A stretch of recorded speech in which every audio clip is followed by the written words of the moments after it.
এখানে তৃণমূলের পক্ষ থেকে একটা কথা বারবার বলা হচ্ছে, করতে বলছে আমাদের এমস্টার এখান থেকে বামফ্রন্ট সরকার হতে দেয়নি।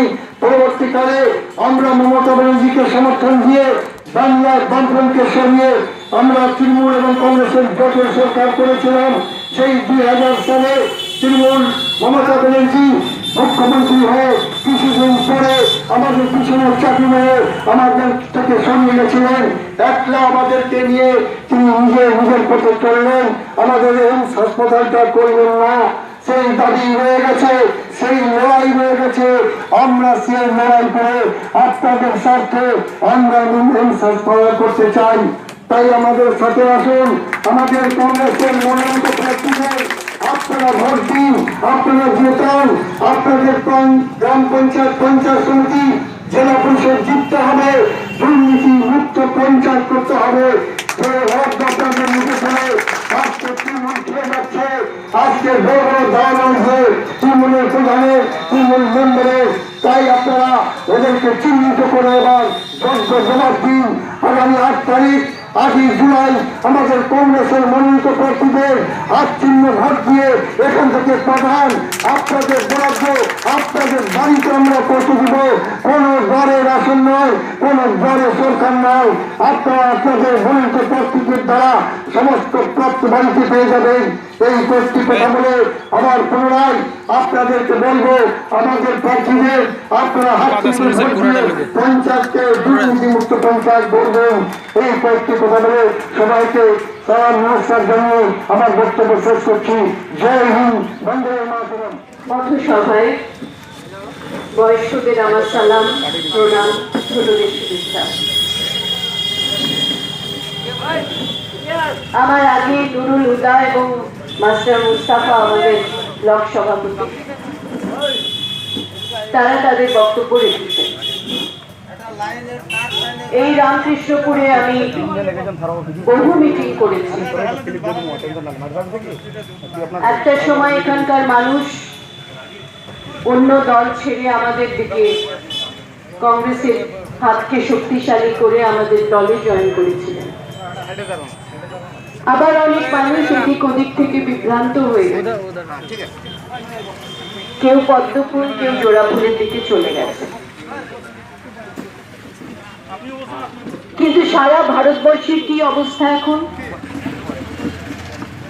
আমি গত 1 বছর হিমাচল প্রদেশে ছিলাম। আমাদের পার্টি আমাকে দায়িত্ব দিয়েছিলেন সেখানে নির্বাচন করার জন্য। হিমাচল প্রদেশ একটা ছোট্ট রাজ্য, কিন্তু সেখানে রাজ্যের গুরুত্বটা কত বেশি। হিমাচল প্রদেশ রাজ্য হচ্ছে বিজেপি পার্টির সভাপতির নিজের রাজ্য।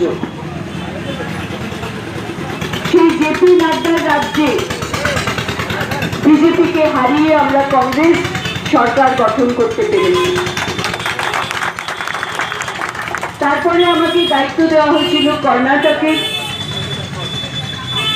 কর্ণাটকেও আমরা বিজেপিকে হারিয়ে কংগ্রেস সরকার গঠন করেছি। আপনারা জানেন এখানে তৃণমূলের পক্ষ থেকে একটা কথা বারবার বলা হচ্ছে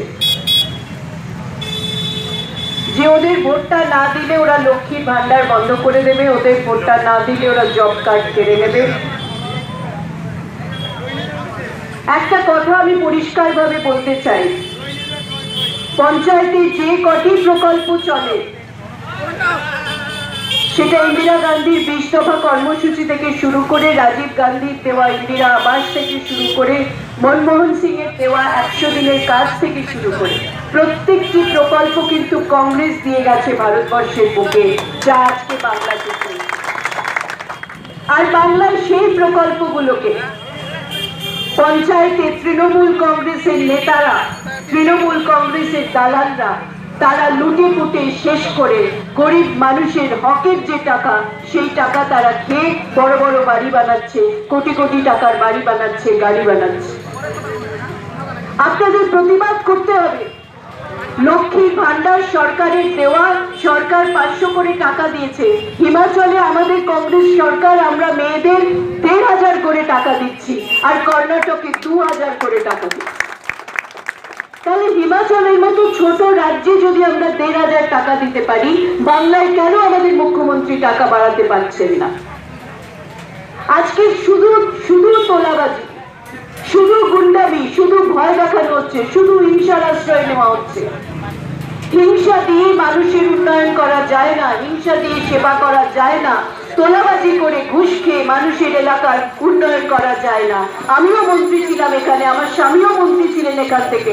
একজন মানুষও বলতে পারবে না যে কোনো কাজের বিনিময়ে আমরা কারোর থেকে একটা টাকাও কখনো নিয়েছি। ইমানদারির সঙ্গে আমরা কাজ করেছি, কিন্তু ইমানদারির সঙ্গে কাজ করার ফলে আজকে মানুষ বুঝতে পারছে যে একটা পরিবর্তন দরকার, একটা পরিবর্তন দরকার। আর সেই পরিবর্তনটার জন্য সব জায়গায় মানুষ দল ছেড়ে ছেড়ে, কোথাও বিজেপি ছেড়ে, কোথাও তৃণমূল ছেড়ে, কোথাও বামফ্রন্ট ছেড়ে আমাদের দলে যোগ দিয়েছে এবং কংগ্রেসের শক্তি বৃদ্ধি হয়েছে। আজকে চাকুলিয়ার বুকে, এই ব্লকে আমাদের শক্তি বেড়েছে। আমাদের কংগ্রেসের হাতের সঙ্গে অনেক মানুষ যুক্ত হয়েছে। ফরওয়ার্ড ব্লক ছেড়ে